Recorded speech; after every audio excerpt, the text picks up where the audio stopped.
Salam kerahiman. Saya lihat sih mukanya semua happy. Happy karena sudah kenyang? Kalau saya happy karena bisa sama-sama kasih seminar bersama Pak Stephen Lex dan Romo Endro. Kita tepuk tangan dulu. Buat rasul-rasul kerahiman, kalau tadi perhatikan Romo James bilang, nanti Pak Stephen Lex itu semoga menjadi seperti Paus Yohanes Paulus kedua. Kata Romo James, berarti Romo James akan berdoa buat Pak Stephen. Kalau Romo Endro menjadi Michael Sopotsko. Ya, baik. Kita sudah kenyang. Jam-jam yang paling enak untuk santai, untuk tidur. Tapi percaya Bapak Ibu semua, ada api yang menyala-nyala dari Tuhan Yesus yang mau mendengarkan tentang kerahiman Tuhan. Betul ya? Ya. Kita sebagai murid kerahiman, kalau istilahnya Pak Stephen, sering melakukan apa yang harus dilakukan sebagai orang-orang yang berdevosi kepada kerahiman ilahi. Menghormati gambar, merayakan pesta kerahiman ilahi, berdoa koronka, berdoa jam kerahiman, dan juga kerasulan kerahiman. Yang menjadi pertanyaan adalah, apa dasar dari kita melakukan itu semua? Berdoa koronka, iya. Kalau doa cepat-cepat ya, 7 menit selesai.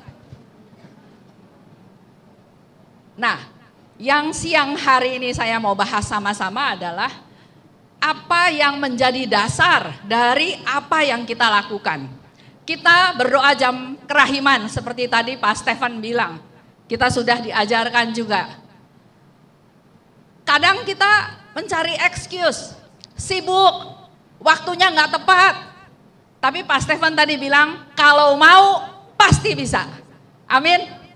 Jadi memang harus ada keinginan dulu, baru Tuhan lancarkan yang lain. Begitu pula kita sebagai orang-orang yang berdevosi kepada kerahiman ilahi.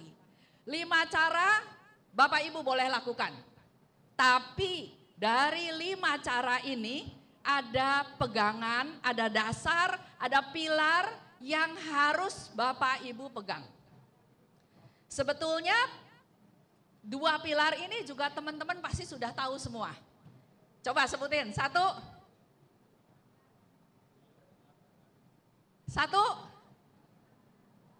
Kok nggak ada suaranya? Ayo yang depan, jawab. Trust. Yang kedua, ya, mengandalkan Yesus, trust. Yang kedua, berbelas kasih.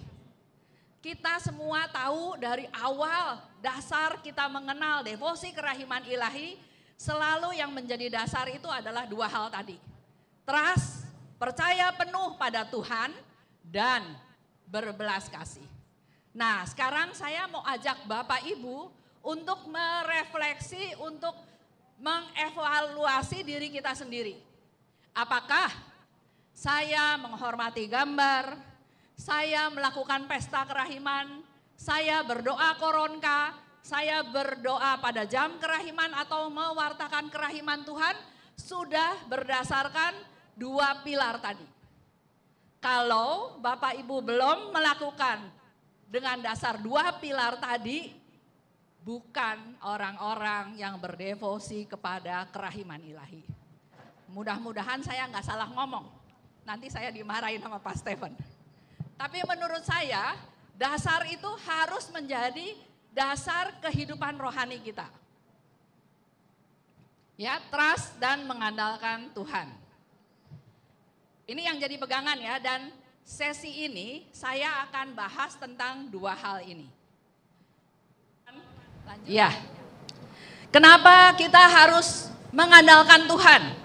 Kenapa Tuhan minta kita harus mengandalkan Tuhan? Saya ambil dari beberapa catatan saja di buku diary. Sebetulnya ada banyak. Ya, pertama, Yesus katakan di 7:23, yang berharap pada kerahimanku tidak akan binasa. Itu satu janji yang Tuhan kasih. Bapak Ibu kalau berharap pada Tuhan, mengandalkan Tuhan, percaya penuh pada Tuhan, maka Bapak Ibu tidak akan binasa. Bukan saya yang ngomong, tapi Yesus sendiri yang ngomong. Pertanyaannya adalah, Bapak Ibu percaya enggak? Percaya enggak?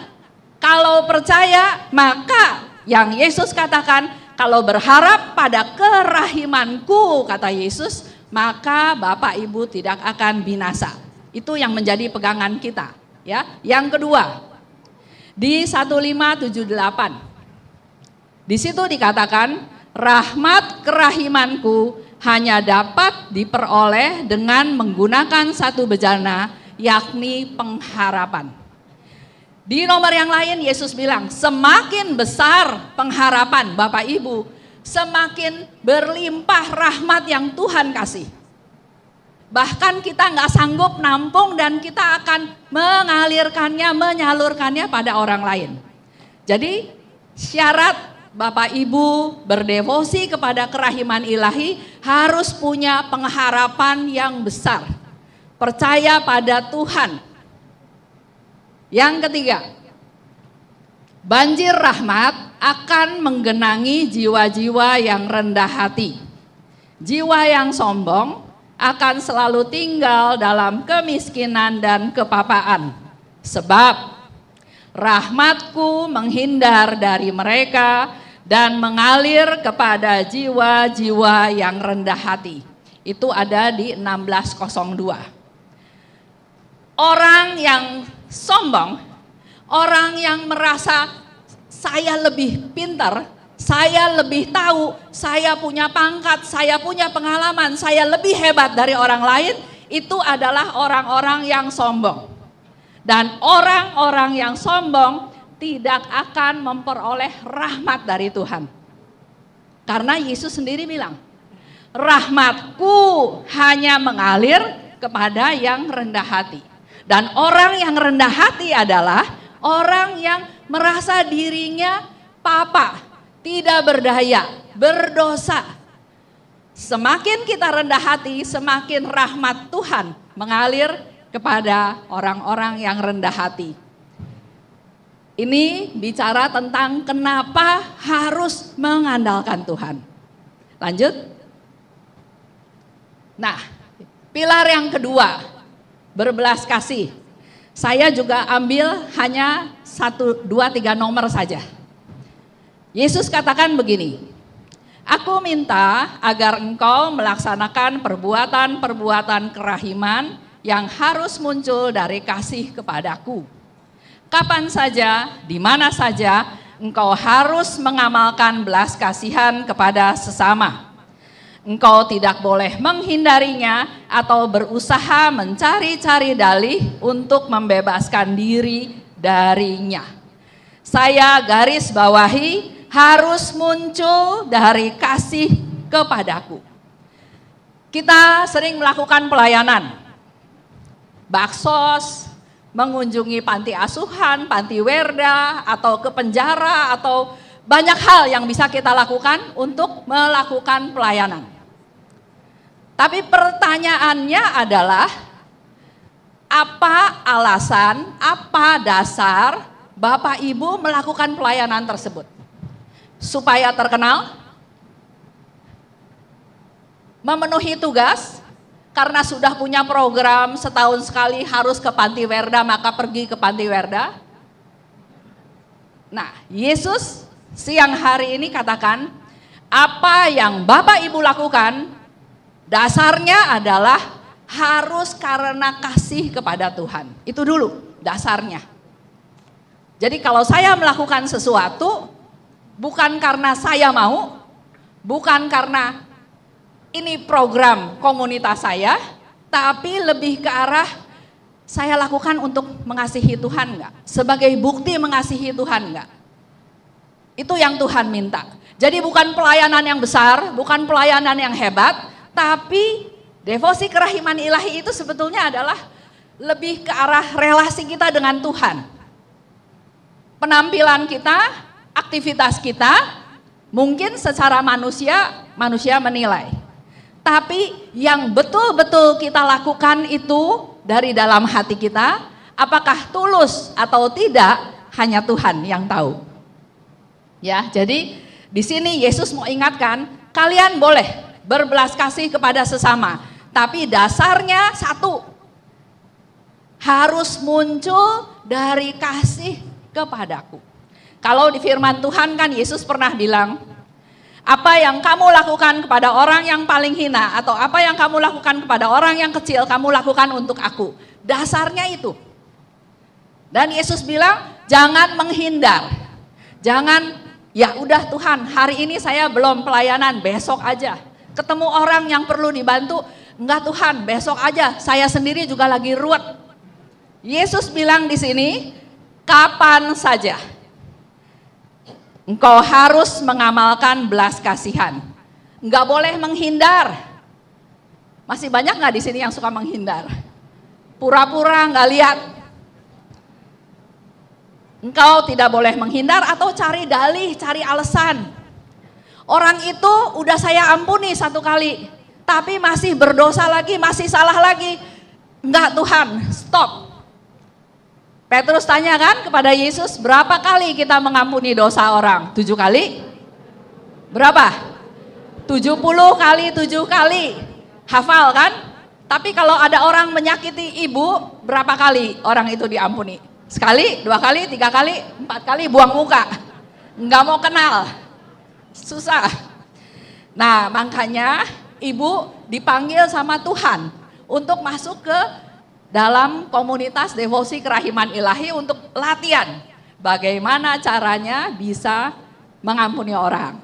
Ya, jadi Yesus katakan yang kamu lakukan perbuatan belas kasih itu dasarnya harus kasih kepadaku, kata Yesus. Yang kedua, kalau dengan satu dan lain cara suatu jiwa tidak mengamalkan belas kasihan, pada hari penghakiman ia tidak akan memperoleh kerahimanku.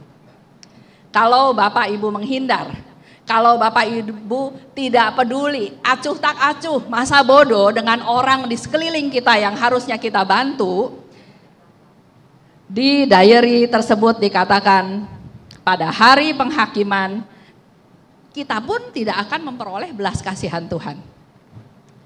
Jadi sedikit gambaran, berarti Bapak Ibu tahu ya, 2 pilar, trust dan mercy ini menjadi fondasi dari para orang-orang yang berdevosi kepada kerahiman ilahi.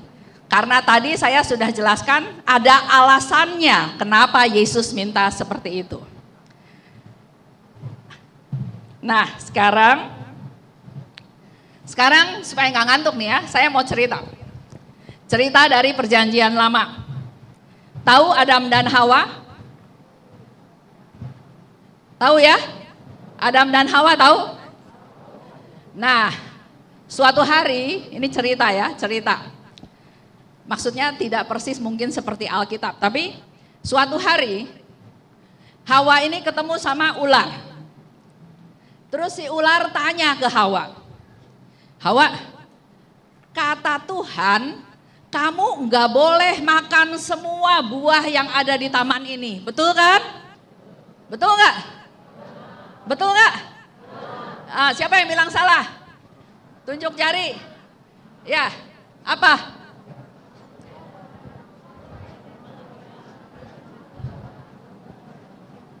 Di sini aja. Boleh makan semua buah di taman ini kecuali 1. Anggaplah, jangan duduk berdiri aja di sini. Anggaplah Julia ini Hawa. Ada lagi? Apa yang Hawa katakan? 1 orang lagi? Sama juga boleh, nggak apa-apa. Kira-kira apa yang Hawa katakan kepada si ular? Ayo. Tadi banyak yang tunjuk jari, sekarang kok malah hilang? Ya. Maju ke depan. Ayo maju ke depan. Maju ke depan. Maju biar kedengeran.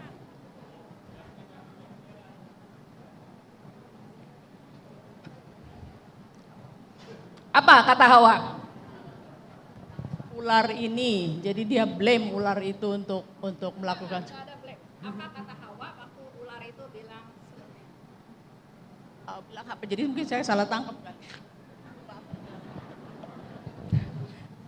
Oke, yang lain.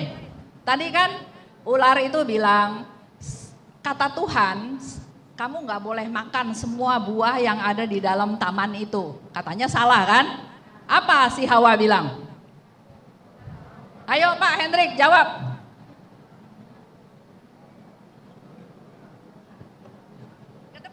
Ke depan.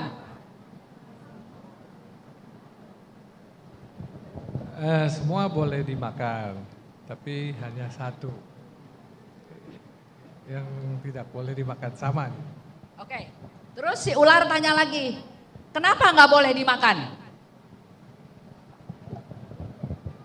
Ular nanya. Ya, si ular tanya kenapa buah yang di tengah itu nggak boleh dimakan? Apa ya?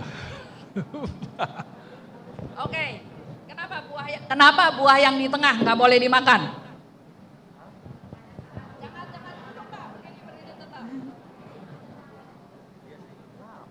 Karena itu udah diperintah Tuhan. Ya, Dan kenapa? Oke.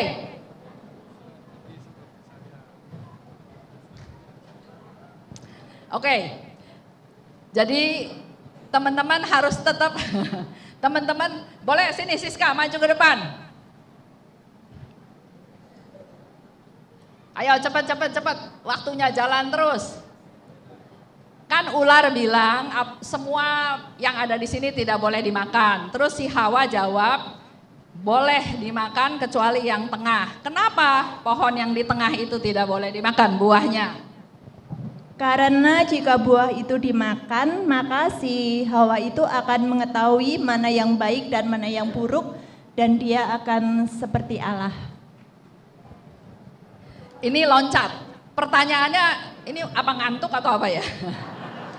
Pertanyaannya adalah si ular tanya, kenapa kata Tuhan buah yang di tengah nggak boleh dimakan? Nah Hawa jawabnya apa?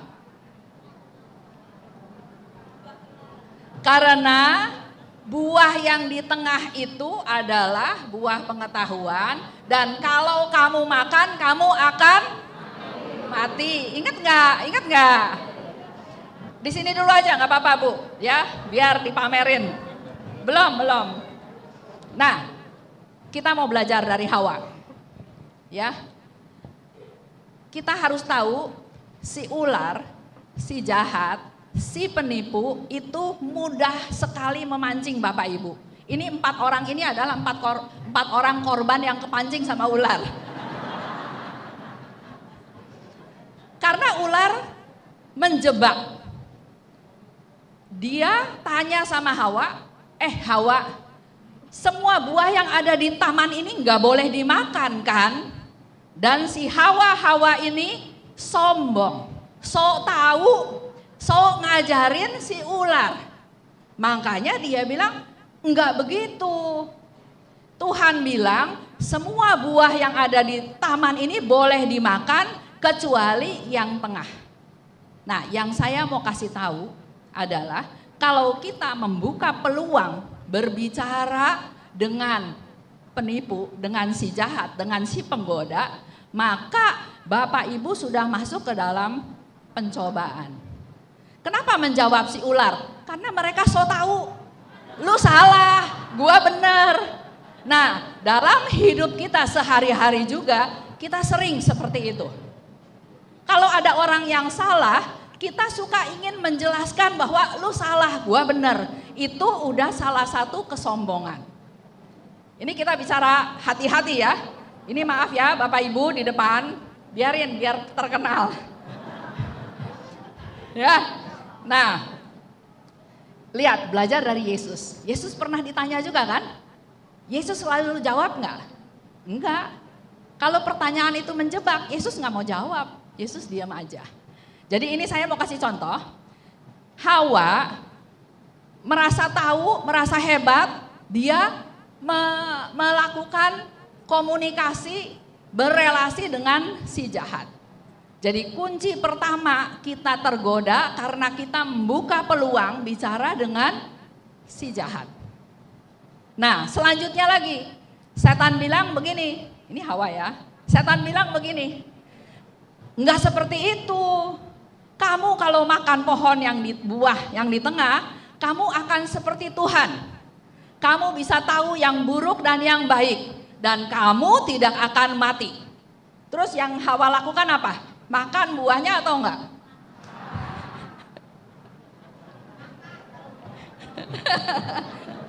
Nah,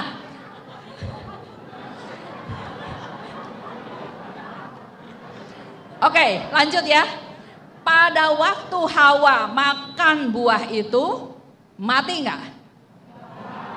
Berarti Tuhan bohong ya?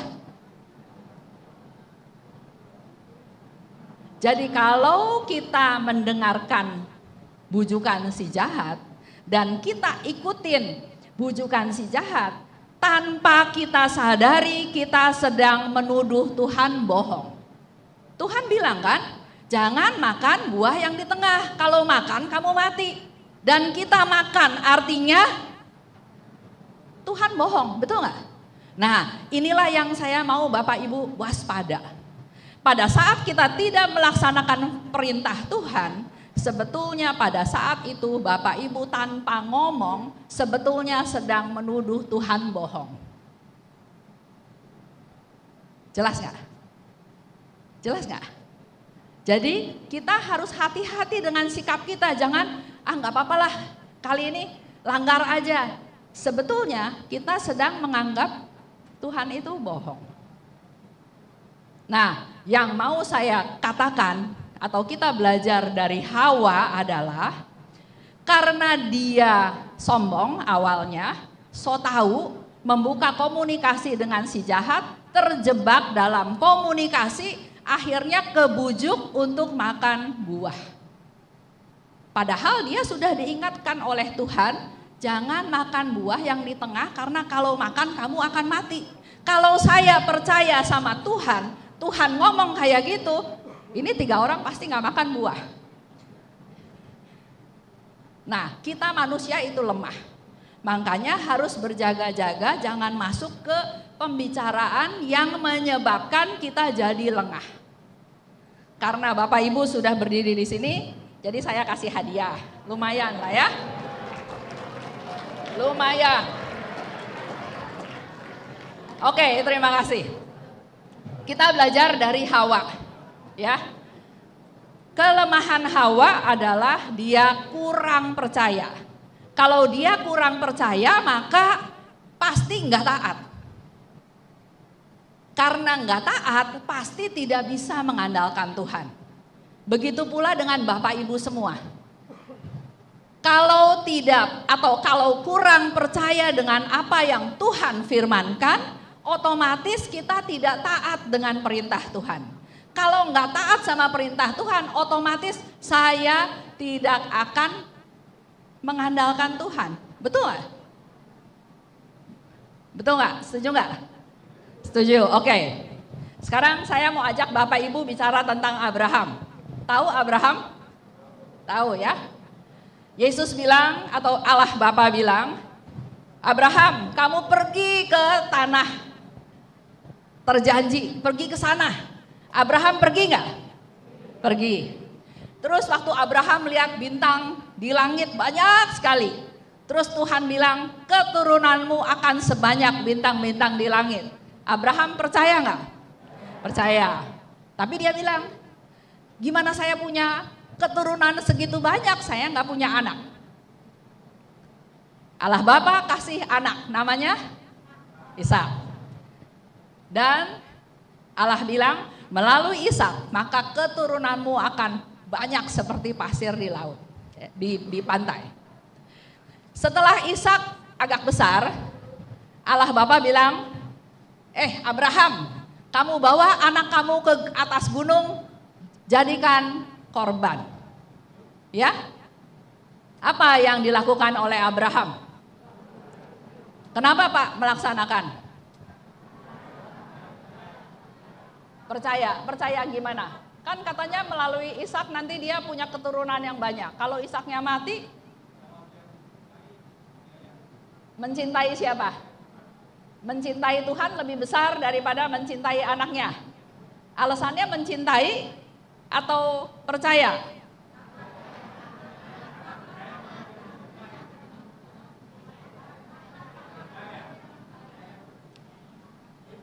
Percaya, apa? Taat. Jadi walaupun dia harus menyembelih anaknya, tapi karena taat pada Allah, dia mau laksanakan. Jadi taat ya, taat.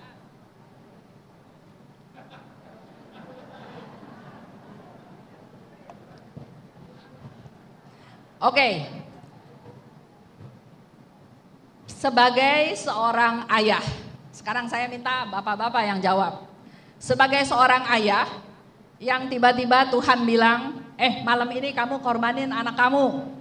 Kira-kira gimana Pak Hendrik? Nggak mau, kenapa nggak mau? Sayang, tapi kan harus nurut perintah Tuhan. Cuma satu. Eko, punya anak nggak?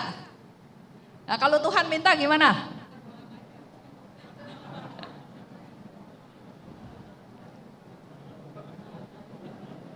Bingung. Pak Edi, kasih. Karena apa? Karena apa? Bisa dapat lagi dari mana? Ini ingat loh Pak Edi, istrinya udah tua. Ya, saya memang sengaja ya kita mau ngobrol supaya Bapak Ibu nggak ngantuk. Tapi poinnya adalah Abraham itu percaya. Itu poinnya. Waktu dia disuruh pergi ke tanah yang nggak jelas di mana, Abraham percaya. Waktu lihat banyak bintang di langit, Allah bilang itu keturunanmu, dia percaya. Waktu dia bilang bahwa kamu akan punya keturunan dari Ishak, walaupun Ishaknya belum lahir, dia percaya. Jadi kuncinya adalah percaya. Tapi tiba-tiba kok Tuhan kasih dia tes, serahkan anakmu, korbankan anakmu. Kita sebagai manusia pasti berpikir, kata Pak Hendrik, cuma satu, sayang Tuhan. Kalau Pak Eko bingung. Nah, di sini saya mau ajak Bapak Ibu belajar dari Abraham. Abraham bukan lebih mencintai Allah daripada anaknya. Tapi alasan yang sebenarnya karena dia percaya. Kalau Tuhan suruh dia mengorbankan anaknya, dia juga percaya Tuhan bisa menghidupkan anaknya yang sudah mati. Jadi bukan bikin lagi Pak Edi.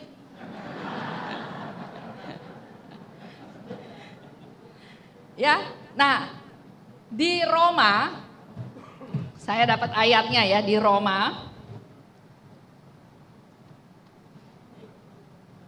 4 ayat 18 ya. Sekalipun tidak ada dasar untuk berharap, namun Abraham berharap juga dan percaya. Itulah yang harus dimiliki oleh para murid-murid kerahiman. Tetap berharap, walaupun tidak ada dasar untuk berharap dan percaya. Seperti yang disebutkan dalam Roma. Jadi Abraham, dia tetap percaya, dia tetap berharap sama Tuhan walaupun tidak ada dasar. Begitu pula dalam kehidupan kita sehari-hari. Tuhan, kok saya mengalami hal ini, saya mengalami hal itu. Yang dituntut, yang diharapkan adalah percaya penuh. Bukan lagi happy percaya sama Tuhan, Lagi nggak happy cari orang pinter, itu namanya bukan percaya. Jelas ya? Saya kasih contoh tadi. Hawa dan Abraham.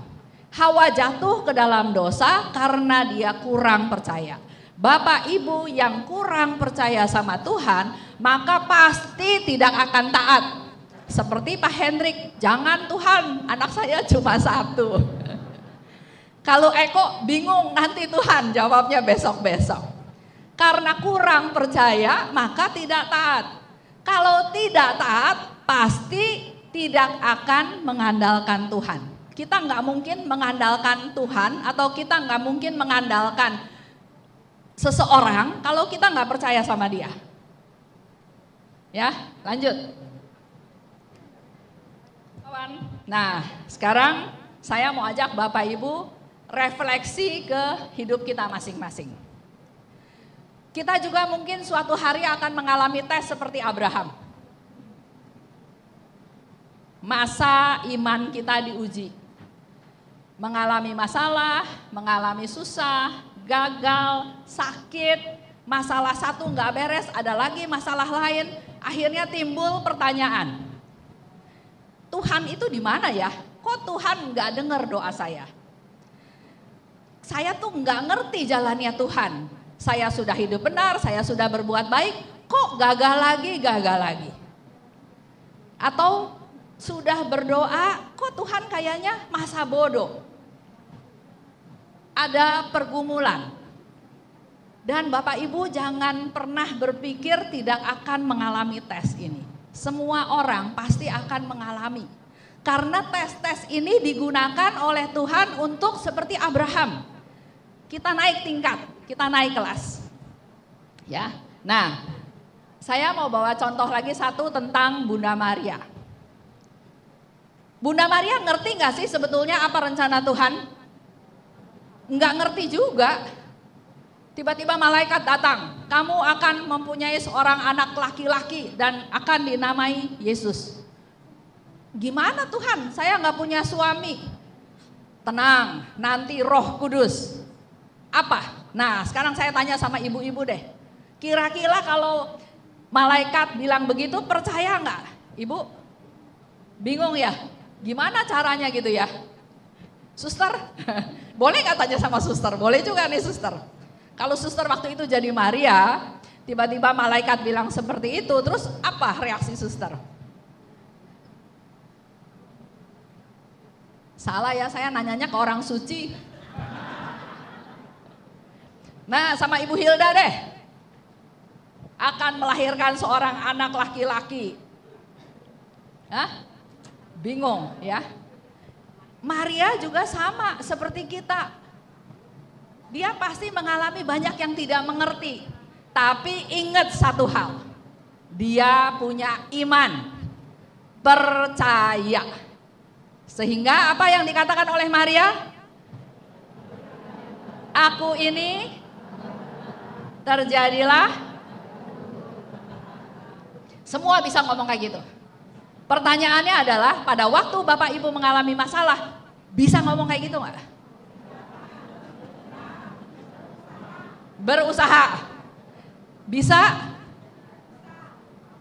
Kalau jujur jawabnya tidak bisa. Tapi nanti saya kasih tahu gimana caranya supaya bisa ya. Nah, Bunda Maria juga sama. Dia nggak ngerti. Dia juga mengalami malam gelap. Katanya mau melahirkan seorang anak laki-laki. Anak Allah, raja di raja. Kerajaannya tidak pernah akan berkesudahan. Kenyataannya sebagai ibu, hamil besar aja harus pergi cacah jiwa. Ya kan? Melahirkan di mana? Di kandang. Katanya anak Tuhan. Kok lahirnya di kandang? Nggak ada fasilitas apa-apa dari Allah Bapa. Masih kecil, Yesusnya disuruh ngungsi ke Mesir. Kalau nggak nanti dibunuh. Kalau Bapak Ibu atau Ibu-ibu jadi Maria, kira-kira bisa nggak ya berdoa? Tuhan, saya kan hamil anak Tuhan. Anak raja, Allah segala raja. Kasih dong fasilitas, gitu nggak? Tapi kita belajar dari Maria, dia nggak pernah minta hal itu. Dia disuruh pergi ke Mesir, ke negara yang dia nggak tahu, negara asing. Kita sudah bisa membayangkan bagaimana kerasnya hidupnya. Waktu Yesus umur 12 tahun hilang. Setelah 3 hari ketemu. Selama 3 hari itu kita sebagai ibu gimana rasanya? Happy-happy aja karena itu anak Tuhan, gak mungkin hilang. Nggak bisa, kan pasti ada kekhawatiran. Terus ketemu sama Yesus, apa Yesus bilang? Kenapa cari saya? Saya harus di rumah Bapakku. Gimana perasaan seorang ibu?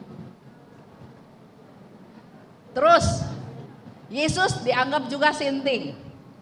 Dan yang luar biasa, Bunda Maria lihat Yesus menderita. Dijatuhi hukuman mati, didorong, dicambuk, ditendang, ditelanjangi, diludahi. Itu semua Maria lihat, Maria alami. Beda nggak sama Abraham? Beda nggak? Abraham mengalami tes, tapi tidak betul-betul merasakan penderitaan anaknya dibunuh. Tapi Bunda Maria mengikuti penderitaan demi penderitaan sampai Yesus wafat di salib. Ada protes dari Bunda Maria? Kenapa?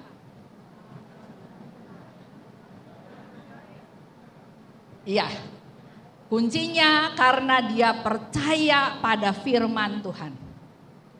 Jadi Bapak Ibu mau menjadi orang yang percaya penuh pada Tuhan, satu, kita harus tahu kehendak Tuhan. Kedua, kita harus tahu Tuhan itu setia pada janji-janjinya.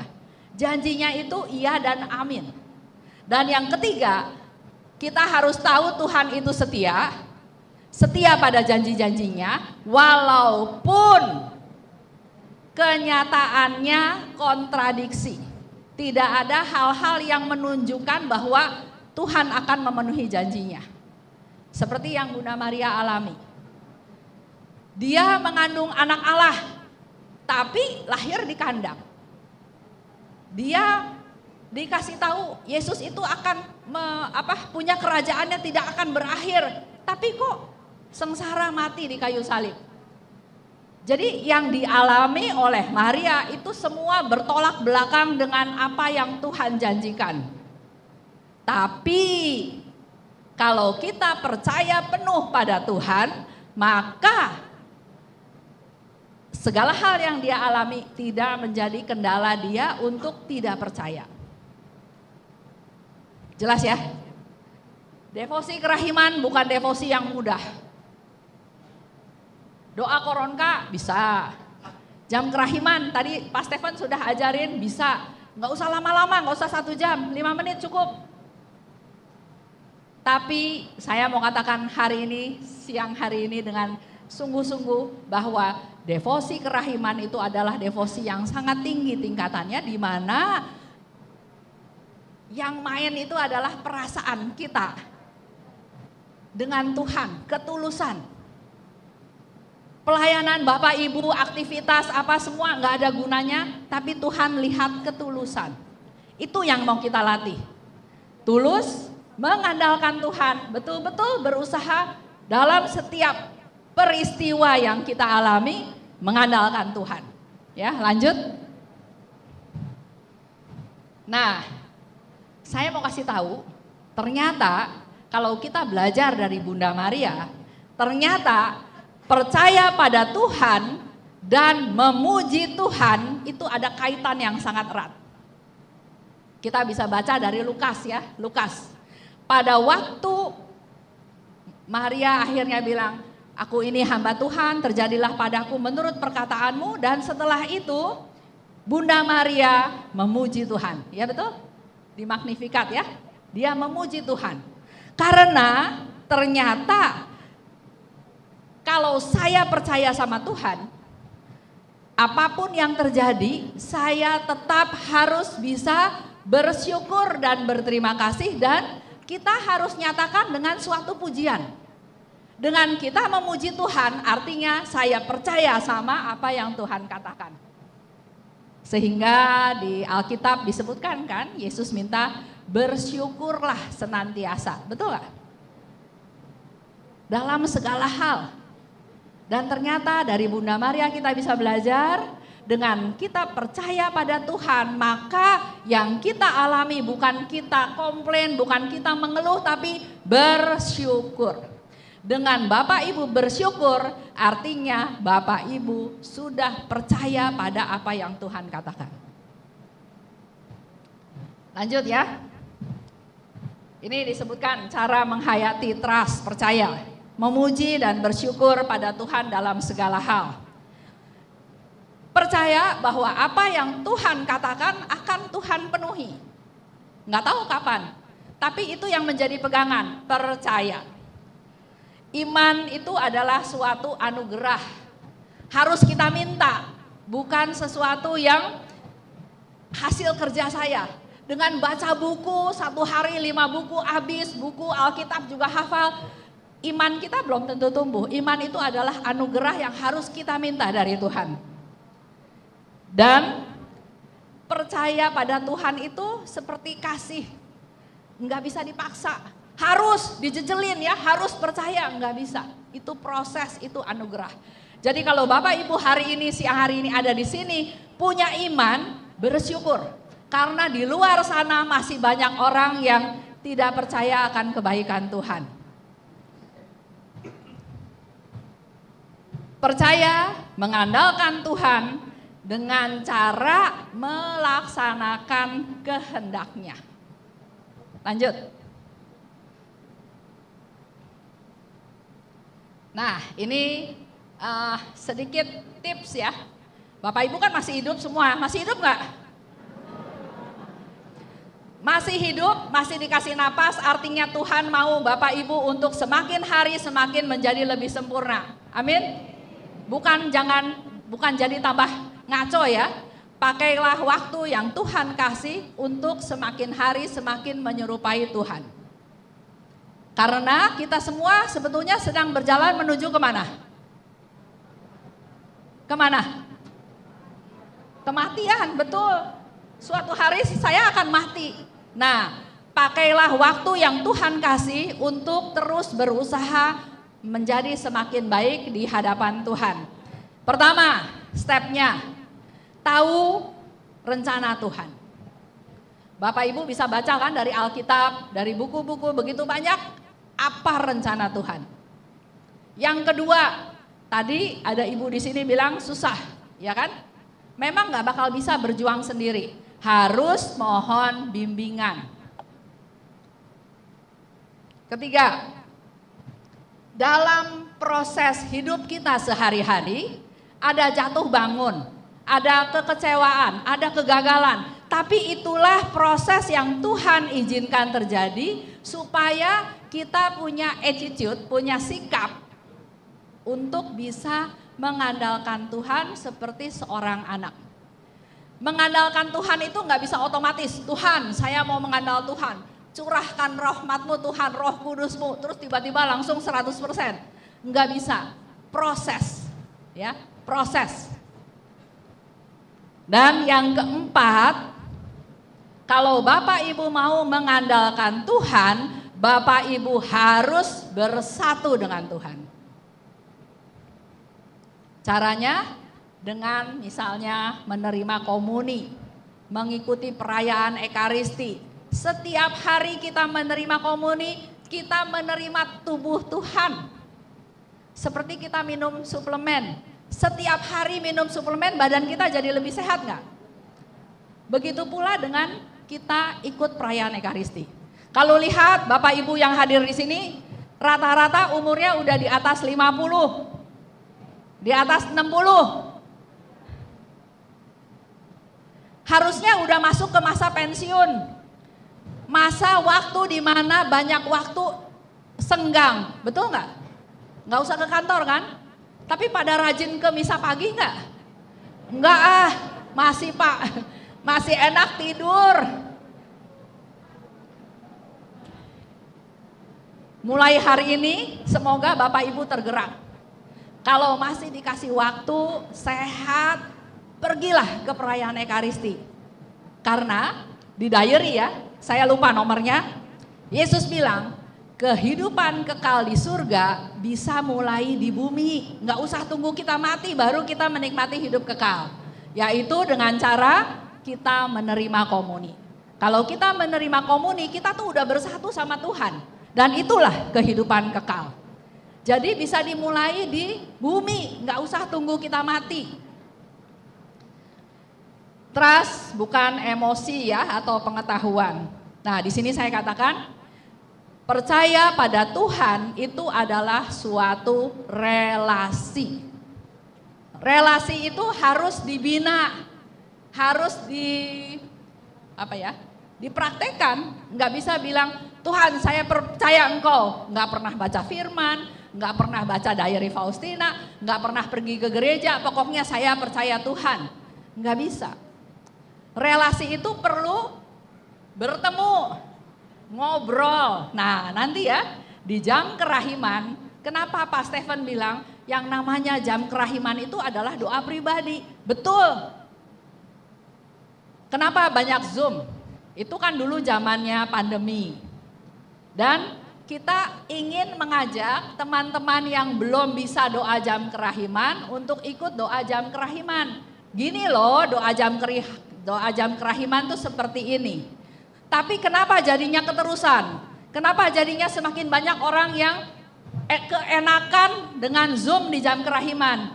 Karena nggak usah mikir, dengerin aja. Yesus jatuh pertama kali, Yesus memanggul salib, Yesus dijatuhi hukuman mati, Yesus memanggul salib, Yesus jatuh pertama kali, 4, 5, 6, 7, 14, selesai. Udah jam kerahiman, udah. Atau ada yang singkat, Yesus engkau telah wafat, bla bla bla. Udah jam kerahiman, udah. Itu bukan relasi sama Tuhan. Itu cuma laporan. Tuhan, saya udah doa Bapa kami. Dihayati enggak? Enggak. Dapat apa dari itu? Enggak dapat apa-apa. Makanya di dalam devosi kerahiman, jam kerahiman itu dijelaskan oleh Yesus 1 tahun sebelum dia meninggal. Dia ajarin dulu yang gambar, pesta, koronka, kerasulan kerahiman. Terakhir diajarin tentang jam kerahiman. Semua ada tingkatannya. Dan Yesus mau kita itu betul-betul datang pada Yesus, berkeluh kesah, bercerita, menghibur dia pada waktu dia sengsara, ya kita ngobrol. Itu yang Yesus mau. Tapi kenapa orang Katolik kebanyakan komplain? Kok nggak ada doa Yesus engkau telah wafat? Kok nggak ada doa darah dan air? Karena kalian mau enak, instan. Tapi apakah relasi dengan Tuhan menjadi semakin dekat? Enggak, pasti enggak bakalan dekat. Tadi Pak Stephen kan bilang, dia bilang Tuhan tuh tahu suaranya Romo, Tuhan tuh tahu suaranya Haryanto, Tuhan mau dengar suara kita masing-masing. Jadi semoga setelah sesi ini, setelah hari ini, Bapak Ibu punya kerinduan untuk berdoa jam kerahiman. Sendiri di rumah atau di adorasi. Mau ngajak teman-teman boleh menurut saya, nggak tahu denger nggak? Menurut saya boleh sekali-sekali. Tujuannya hanya untuk mengajak mereka yang belum tahu jam kerahiman untuk ikutan jam kerahiman. Karena kalau merenung, saya sharing sendiri ya. Kalau saya mau jam kerahiman, saya ada waktu. Istilahnya saya mau hening, saya pergi ke adorasi. Tapi kalau lagi males dalam tanda kutip, saya nyari di HP. Hari ini giliran kerasulan kerahiman ilahi mana yang ada jam kerahiman. Tugas saya cuma mendengarkan, oh ya udah selesai. Dapat apa? Enggak dapat apa-apa. Ya, itu bicara tentang perlu ada relasi pribadi. Nah tadi Pak Stephen juga enggak setuju menjadi ada Zoom karena kita kan diarahkan misalnya merenungkan sengsara Yesus jatuh 2 kali. Padahal mungkin pesertanya tidak sedang mengalami hal itu. Mungkin pesertanya lagi dihianati, dijahatin orang. Permenungannya pasti beda. Semakin kita bisa merenung sendiri, semakin kita kaya. Nah, pertanyaannya sekarang, 10 perintah Allah, menurut Bapak Ibu suatu larangan dari Tuhan atau suatu hadiah? Siapa yang bilang larangan? Ayo, jangan takut. Kenapa bilangnya larangan? Nggak boleh ini, nggak boleh itu. Siapa yang anggap 10 perintah Allah itu hadiah? Kenapa, Bu?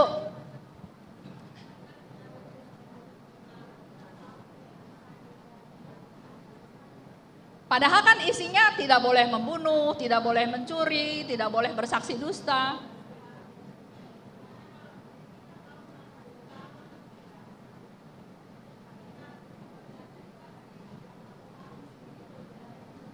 Ya, terima kasih.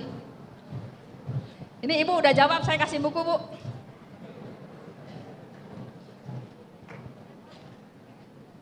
Ya.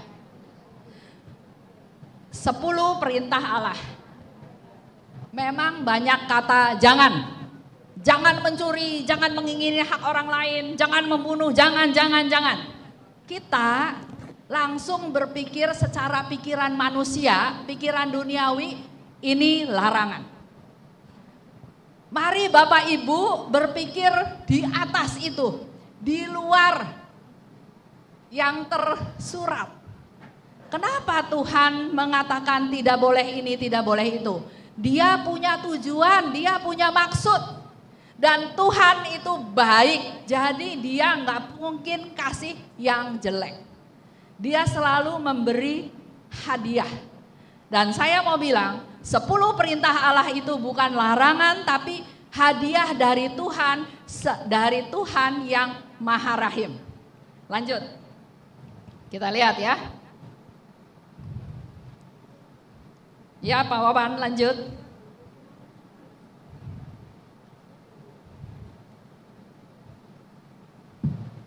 Saya mau Bapak Ibu berpikir di luar pikiran kita sebagai manusia ya.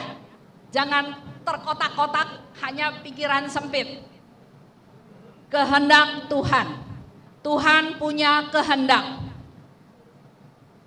Ini adalah hadiah Tuhan untuk kita. Supaya manusia bahagia hidup di bumi sampai akhir hayat.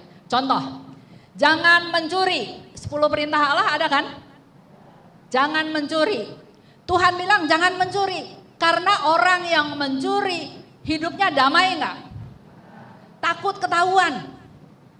Ada orang deket-deket takut ketahuan, takut barangnya dicuri lagi.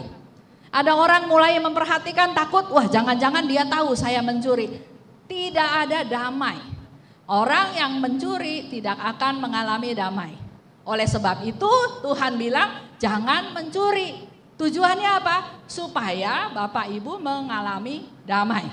Ya. Kita ambil dari 1 Tes 4 ayat 3.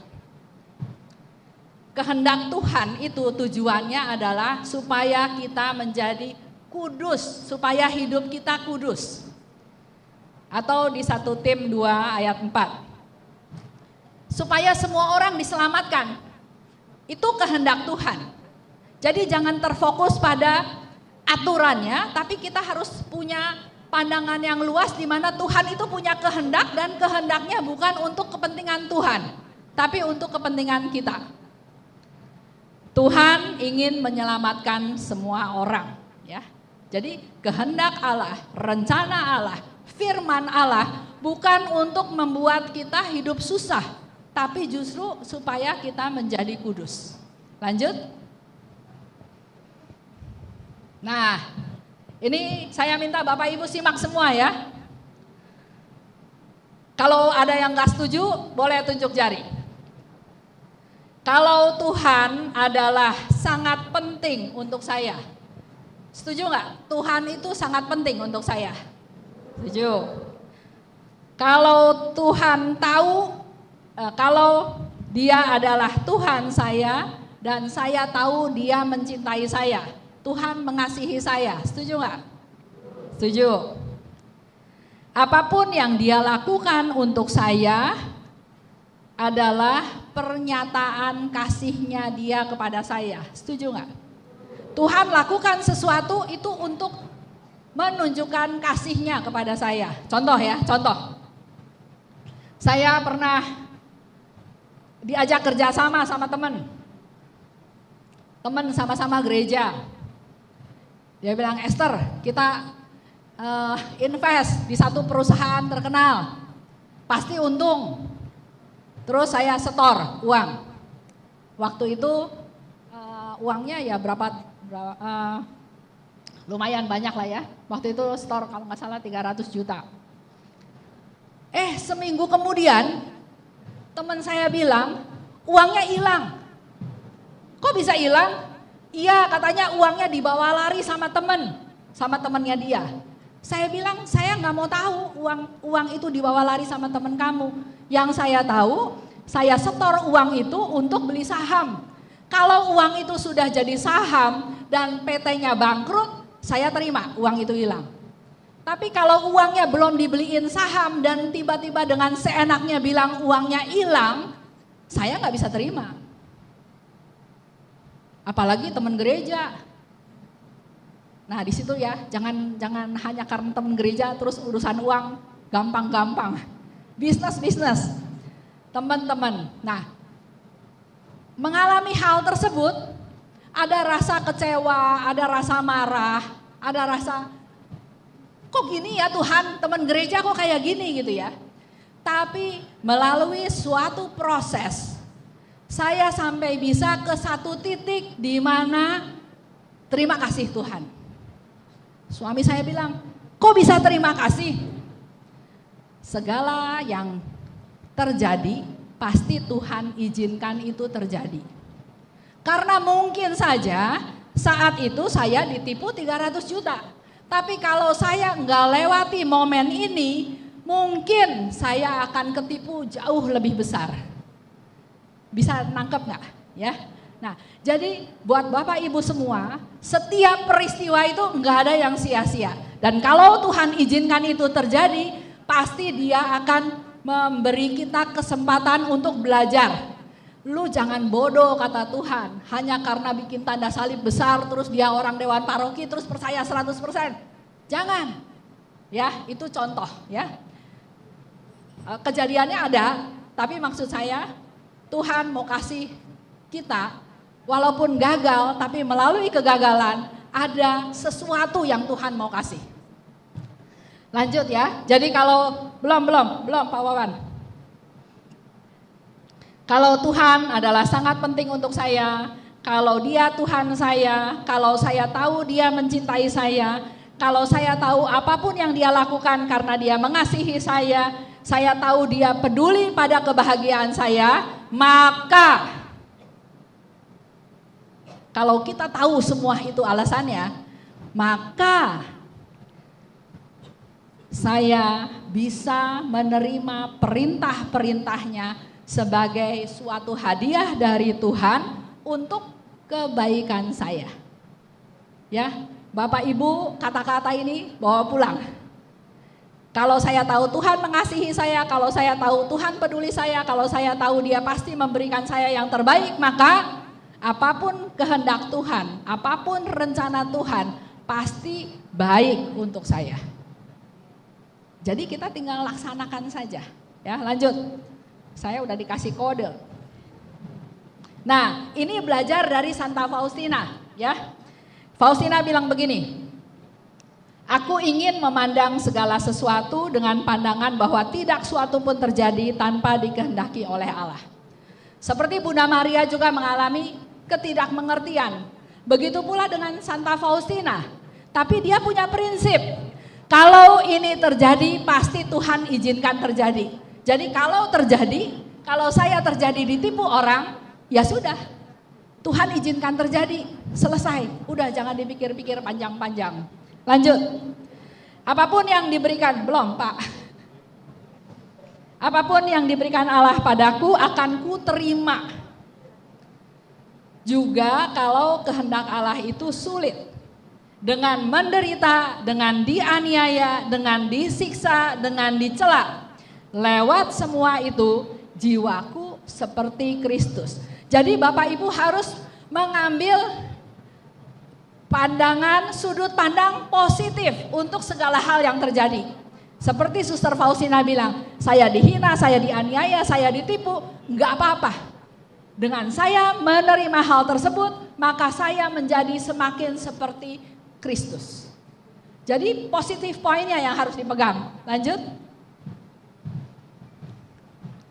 Nah, di 423 ya, Suster Faustina bilang begini, hukuman-hukuman yang kau turunkan di atas bumi, aku melihat lubuk kerahimanmu, sebab dengan menghukum kami di bumi, engkau membebaskan kami dari hukuman abadi. Dengan kita mengalami penderitaan, dengan kita mengalami kesusahan, Faustina bilang, itu menyebabkan pengurangan hukuman abadiku. Mau gak lama-lama di purgatorium? Atau lamaan sedikit di bumi aja susah? Gak apa-apa ya, karena Faustina bilang seperti itu. Oke, ini lanjut deh, sama aja. Lanjut Pak, udah mau habis waktunya. Nah, ini yang saya bilang, saya kasih solusinya. Bisa nggak manusia melakukan hal itu dengan kekuatan sendiri? Jawabannya tidak bisa. Jadi kalau Bapak Ibu bilang ke Tuhan, Tuhan saya mau suci, nggak mungkin bisa terkabul kalau sendiri. Harus mengandalkan rahmat Tuhan, harus masuk ke dalam komunitas supaya teman-teman itu bisa saling support, bisa bantu. Kalau sendiri nggak bakalan bisa. Ya, jadi harus masuk ke dalam komunitas dan minta rahmat Tuhan. Lanjut Pak Wawan, ya. Tentang kehendak Allah. Nah ini yang saya harap ya Bapak Ibu. Faustina katakan, kalau kita tahu kehendak Allah, belajar dari Suster Faustina untuk melihat segala sesuatu dari sudut pandang yang lebih tinggi. Jangan sekotak itu aja, tapi lihat ke arah hidup kekal. Semuanya kan tujuan kita kan kepada hidup kekal, bukan pangkat di dunia, bukan kaya, bukan yang lain-lain. Jadi berani melihat untuk apakah hal ini semua dialami untuk memperoleh hidup kekal. Itu yang Faustina katakan. Dan di 603 Yesus bilang, jiwa yang paling sempurna adalah yang melakukan kehendak Bapa. Dan aku tahu semua perjuangan untuk mewujudkan kesempurnaan dan kesucian kalau Bapak Ibu melaksanakan kehendak Allah. Dan kehendak Allah untuk mudah dilaksanakan kalau kita berkomunitas. Bisa saling negur, bisa saling support, bisa bersama-sama, bisa ada teman, gak sendirian. Lanjut. Ini tadi udah diceritain ya sama Pak Stephen soal darah dan air. Jadi Yesus dilukai oleh tombak, keluar darah dan air, tapi justru melalui darah dan air itulah justru kita memperoleh rahmat kasih karunia. Begitu pula dalam hidup kita sehari-hari. Kalau kita mengalami susah, kita meniru Yesus. Biarpun susah, mengandalkan Tuhan, Tuhan pasti menguatkan kita untuk kita bisa mengatasi masalah yang kita hadapi. Lanjut. Nah ini yang menjadi PR buat kita semua ya. Kenyataannya sampai sekarang masih banyak orang yang menutup hatinya pada Yesus. Ini menjadi tugas kita. Melalui penderitaan kita, doa kita, kepedulian kita, pengorbanan kita untuk mereka, kita berdoa dan bisa menderita buat mereka. Itu pasti Tuhan senang. Lanjut. Nah, ini saya mau ajak Bapak Ibu nyanyi satu lagu. Nggak tahu nih masih bisa nyanyi nggak ya, suaranya udah serak. Ini ada di diary nomor 343. Faustina bilang begini, Syukur kepadamu Yesus atas penderitaan batin, atas kegersangan rohani, atas segala kegelisahan. Syukur atas pencobaan hidupku, semua siksaan dan segala kepahitan. Karena pengalaman Suster Faustina pada saat sedih justru dia mengalami sukacita. Aneh ya? Aneh nggak? Pada saat dia sedih, dia justru mengalami sukacita. Bapak Ibu mau mengalami hal yang sama, kita belajar dari Suster Faustina, ya. Bersyukur untuk segala hal. Kita mau nyanyi, bisa lagunya? Ini udah serak. Syukur kepadamu ya Yesus atas penderitaan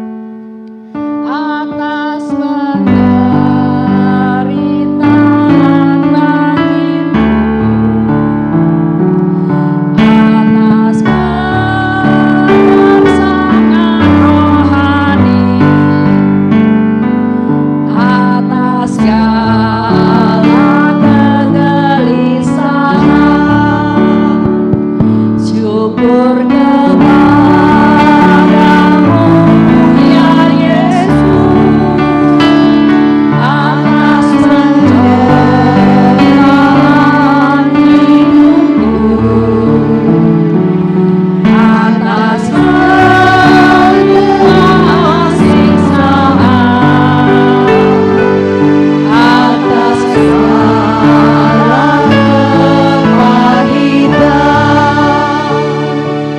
Dalam kesedihan sukacitaku, keputusan saat membuatku percaya dalam Dikau ya Tuhan segalanya baik, karena Engkau telah menebus semua.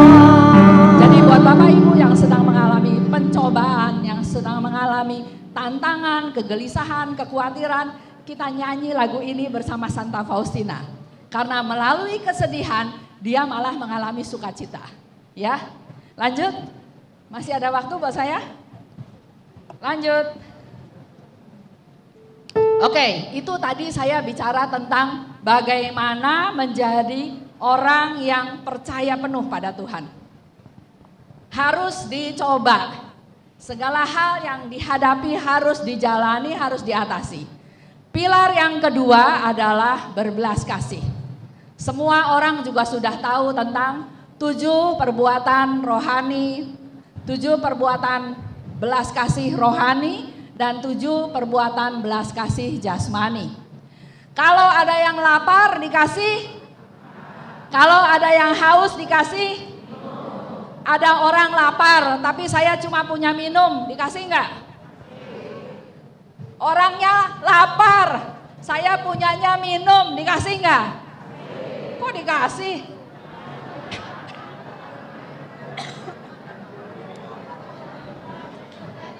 Itu namanya bukan belas kasih. Kalau ada orang lapar, saya punyanya minum, bukan dikasih. Saya harus berusaha mencari apa yang dia butuhkan. Kalau dia lapar, ya harus cari makanan. Nggak ada makanan di rumah, ya masak. Nggak masak, ya beli. Tapi jangan kasih yang bukan dia butuhkan. Kasih yang berbelas kasih, tadi sudah disebutkan kan? Dasarnya adalah kasih kepada Tuhan.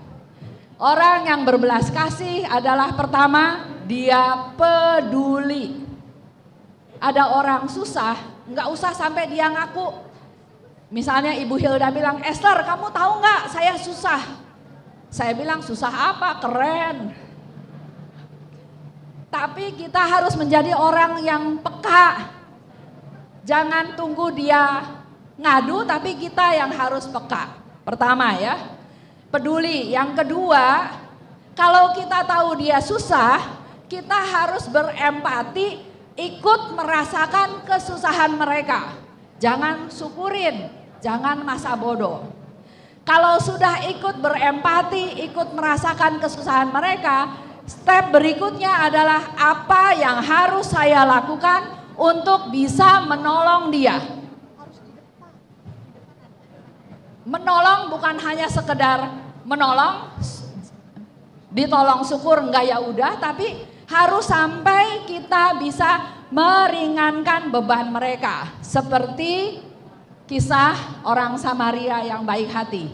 Ya, lanjut. Ini perbuatan belas kasih jasmani dan rohani.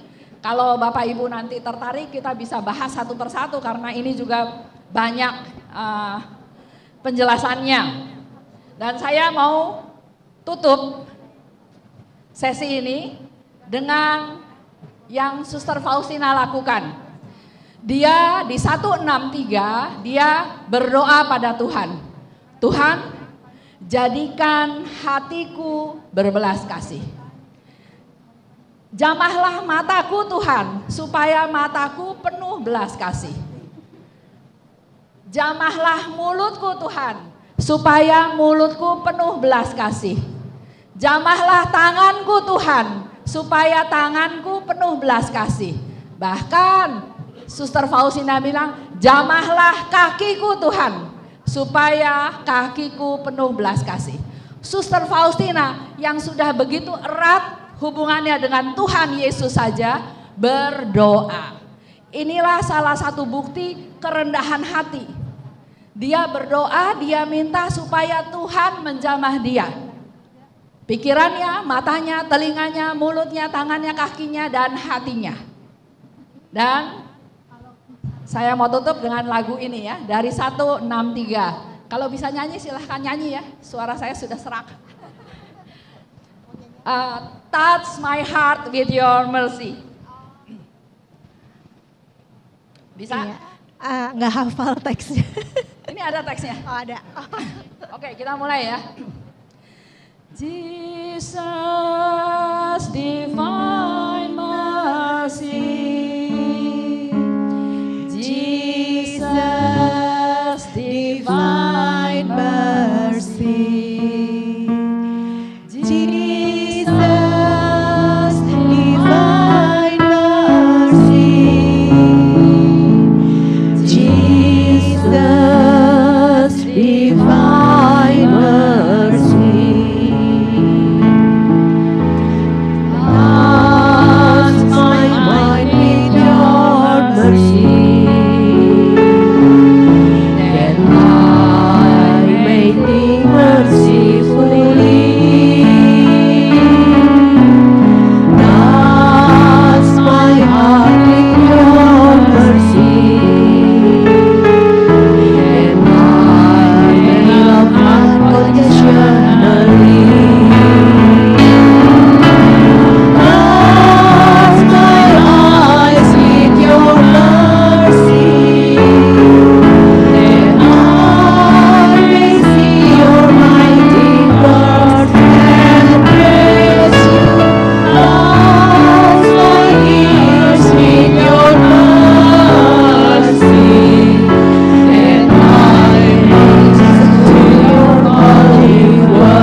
segala abad. Amin. Amin. Dalam nama Bapa dan Putra dan Roh Kudus. Amin. Terima kasih.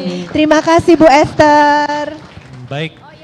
Sebetulnya saya ingin tanya ke Pak Stefan, tetapi no, it's okay.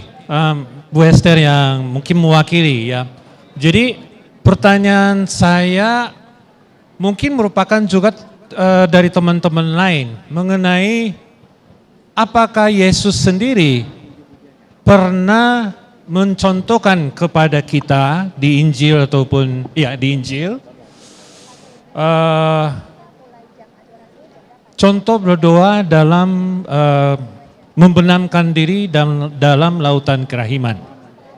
Ya, di devosi kita diajarkan setelah dia bangkit. Tetapi sebelum itu Yesus pernah mengalami saat di mana dia doa dengan konsentrasi yang penuh di Taman Getsemani. Apakah itu merupakan suatu contoh dari Yesus sendiri bagaimana membenamkan diri dalam lautan kerahiman meskipun belum bangkit, belum mengalami penyelamatan dan segala macam ya. Itu satu. Terus kedua, di dalam buku harian Faustina ditulis bahwa Faustina menderita. Kemudian Yesus mengatakan, engkau menderita tetapi untuk jiwa-jiwa lain. Itu bagaimana menjabarkan hal tersebut? Ya, di dalam hukum Taurat ada dua hal. Satu, kita mencintai Tuhan dan kepada sesama seperti Bu Esther tadi sampaikan juga. Itu hukum Taurat. Kasih dan kerahiman ya. Nah, itu sekali lagi. Bagaimana menjabarkan dia menderita untuk orang lain. Itu dua hal. Terima kasih. Tadi Pak Helmi bilang harusnya pertanyaannya buat Pak Stefan kan. Nanti kalau perlu Pak Stefan yang lengkapi. Jadi pertanyaan Pak Helmi cukup panjang. Saya coba menangkap apa yang dikatakan. Apakah Yesus pernah memberikan suatu contoh bagaimana menenggelamkan diri dalam kerahiman? Tadi sama Pak Helmi dikaitkan dengan doa di Taman Getsemani. Apakah seperti itu? Kalau buat saya, jawabannya istilah menenggelamkan diri dalam lautan kerahiman itu saya bacanya di buku diary Suster Faustina.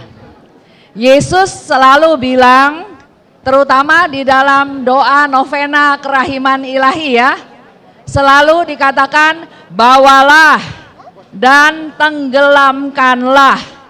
Nah, yang saya mau ambil contoh menenggelamkan, contoh yang sederhana. Kalau saya masuk ke kolam renang, baru sampai selutut, sudah tenggelam belum? Saya masuk lagi lebih dalam, sampai seleher, sudah tenggelam belum? Saya masuk lagi, sampai enggak kelihatan saya ada di kolam renang, saya sudah ada di dalam air. Udah tenggelam belum? Nah, pengertian sederhana saya seperti itu yang namanya tenggelam. Yesus bilang, tenggelamkanlah dirimu dalam lautan kerahimanku. Jadi kalau saya bayangkan ruangan ini penuh dengan lautan kerahiman, sinar-sinar memancar dari hati Yesus, memancar terus memancar. Saya yang ada di atas ini, saya udah nggak bisa lihat Bapak Ibu semua. Yang ada hanya lautan merah dan lautan sinar pucat. Karena semuanya sudah tenggelam dalam lautan kerahiman Tuhan. Jadi kalau Yesus minta tenggelamkanlah, maka secara imajinasi udah nggak ada saya lagi, udah nggak ada yang namanya Esther lagi. Karena sudah tenggelam di lautan. Yang ada hanya kerahiman Tuhan. Pengertian lebih sederhana lagi, saya berdosa. Kalau saya berdosa dan fokus saya hanya bahwa saya kok berdosa lagi, saya kok gagal lagi, maka saya tidak bisa mengalami kerahiman Tuhan.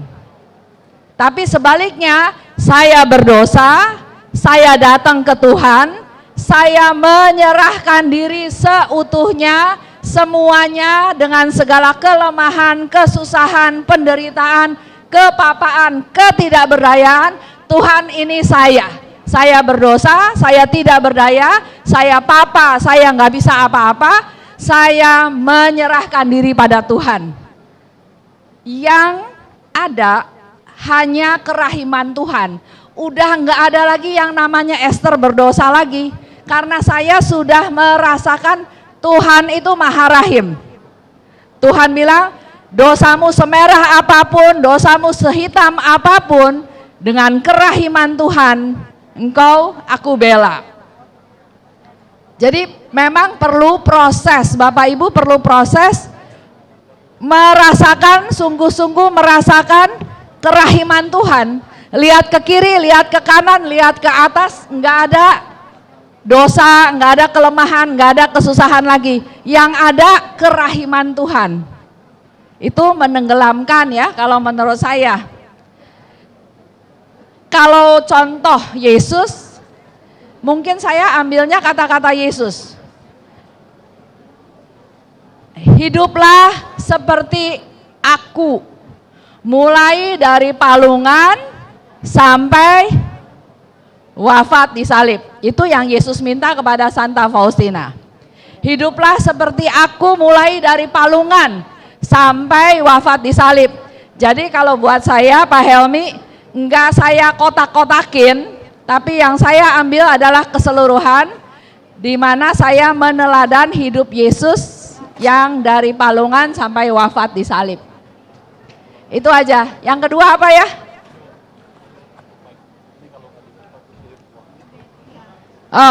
Yang kedua, kalau ini saya kaitkan dengan doa silih. Yesus kan minta kita melakukan perbuatan belas kasih dalam bentuk ada 3. 1, Yesus minta kita berbelas kasih ya, dalam perbuatan, dalam perkataan, dalam doa.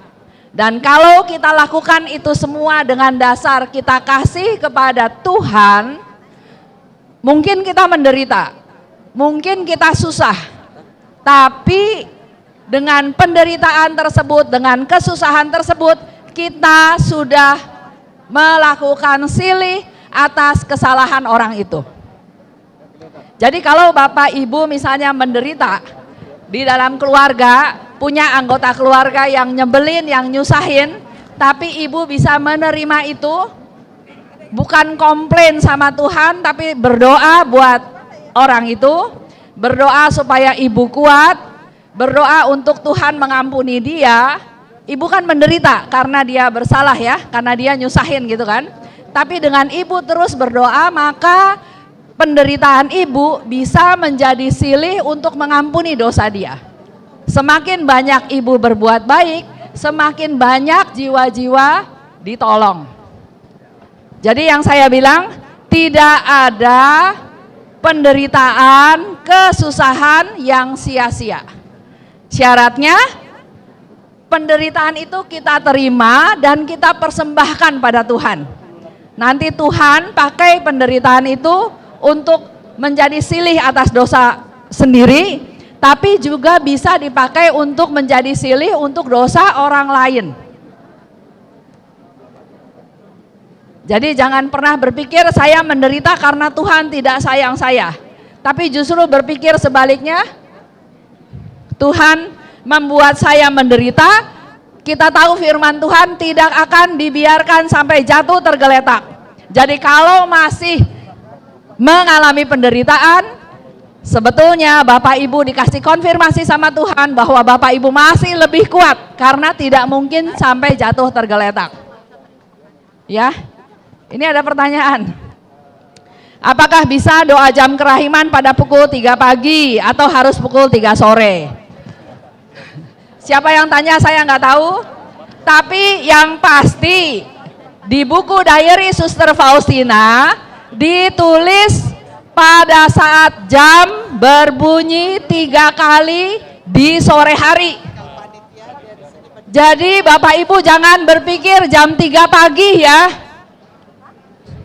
Ini salah besar nih. Doa jam kerahiman adalah doa jam 3 petang. Udah ya, saya jawab. Apakah ada cara yang efektif agar kita bisa terus-menerus mengingat sengsara Yesus dalam doa jam kerahiman? Udah kok. Jadi datang sampai sini dia sekitar sini. Iya, suruh tunggu dulu bentar. Iya, Setiap orang kita mau foto, abis ini foto dulu. merenungkan sengsara Yesus itu menurut saya ya berbeda-beda. Ya, makanya cepet. Langsung. Dan kalau ini terus-menerus mengingat, ini terus-menerus berarti 24 jam ingat terus sengsara Tuhan maksudnya. Jadi Tuhan itu nggak nuntut yang susah-susah. Tuhan itu nggak minta yang macem-macem. Jadi Bapak atau Ibu yang nulis ini jangan berpikir bahwa Yesus itu minta kalian merenungkan sengsara Yesus sepanjang segala abad. Enggak. Ya. Merenungkan 1 hari dalam 1 hari 1 jam aja itu udah susah menurut saya. Lagi jam enak-enak tidur, jam 3 bunyi. Nanti 5 menit lagi, akhirnya bablas. Atau kita cari-cari kesibukan sampai jamnya lewat, ya. Tuhan, kita harus tahu, kembali lagi ya. Tuhan tidak pernah menuntut kita untuk hidup susah, nggak pernah. Tuhan nggak pernah minta untuk kita hidup menderita, nggak pernah. Seperti tadi saya bilang, kehendak Tuhan adalah untuk supaya kita selamat menikmati hidup kekal. Jadi kalau Tuhan minta kita berdoa jam kerahiman, jam 3 petang. Dan tadi Pak Stefan juga sudah jelaskan, walaupun sebutannya jam 3 bukan berarti 1 jam. 5 menit aja udah bersyukur bisa. Nanti lama-lama 6 menit, 7 menit, bahkan tadi Pak Stefan bilang, kalau nggak bisa berdoa, nggak ada pencerahan, nggak ada apa, doa Bapa kami tadi ya. Bapa kami yang ada, pokoknya, atau kalau enggak, yang saya lakukan, doa jam kerahiman, kadang-kadang nggak ada ide. Ya udah, diam aja. Dalam hati seolah-olah bilang begini, Tuhan, ini jam kerahiman, ini jam penuh rahmat. Saya tahu ini jam spesial yang Tuhan kasih buat saya. Saya nggak tahu saya butuh apa, saya perlu apa, tapi inilah saya Tuhan. Udah diam aja. Nanti Tuhan bisa kasih pencerahan. Tiba-tiba ingat Yesus menderita dicambuk. Terus dari hati sendiri keluar, aduh betapa banyak orang menderita ketidakadilan ya. Dia benar tapi dijahatin orang, dicambuk tanpa bisa bela diri. Tuhan, saya berdoa buat yang berdosa, yang suka cambukin orang, supaya dia sadar. Keluar sendiri. Nah inilah yang tujuan dari doa jam kerahiman. Keluarlah komunikasi. Contoh ya, contoh konkret. Kemarin, masih ada waktu nggak ya? Kemarin, ini ada teman saya juga dari kantor. Saya marah karena saya merasa diperlakukan tidak adil. Saya join dalam satu usaha tanpa izin saya, partner saya main bayar aja 1,5 miliar terus saya suruh bayar. Saya bilang aturannya dari mana? Minimal kamu harus bilang sama saya, Bu ini harus bayar 1,5 M, mau bayar atau enggak? Ini enak-enak aja. Hah? Udah habis. Oh iya. Saya marah, saya bilang, Bapak punya hati nurani enggak? Kalau Bapak di posisi saya, Bapak bayar enggak?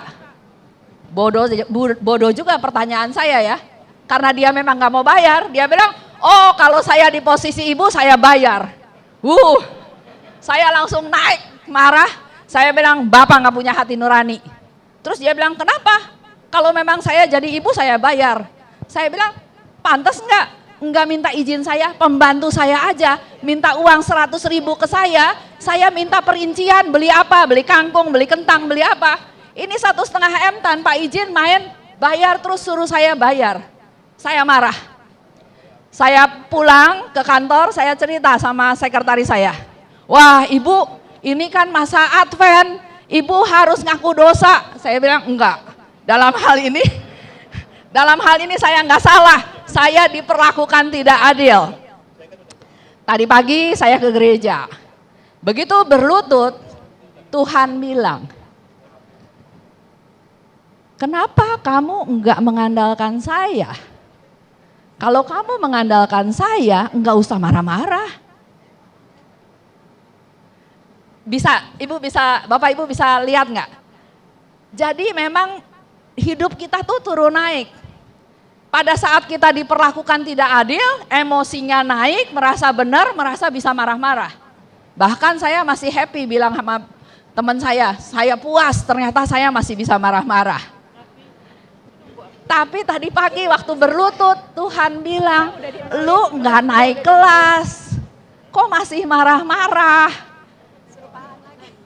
Teman saya ingetin harus ngaku dosa, saya bilang enggak. Tadi pagi saya pikir iya.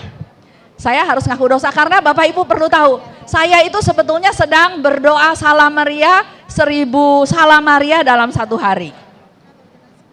Hari kedua kemarin, batal berarti. Dan Tuhan mau ingatin, bukan hanya doa Salam Maria aja 1000 kali, tapi Suster Faustina bilang dalam novena 1000 Salam Maria itu lebih banyak hening dan jangan ngomong yang nggak perlu. Sedangkan kemarin saya udah ngomong yang sangat tidak perlu. Oke. Silih itu apa? Pengertian saya ya. Saya nggak bersalah, tapi saya harus menanggung. Misalnya ada orang lain berdosa. Kenapa Tuhan bilang kita harus berdoa buat mereka yang berdosa? Di jam kerahiman kan? Berdoa buat yang berdosa, salah satunya ya. Kenapa? Karena Tuhan enggak mau kehilangan satu orang pun.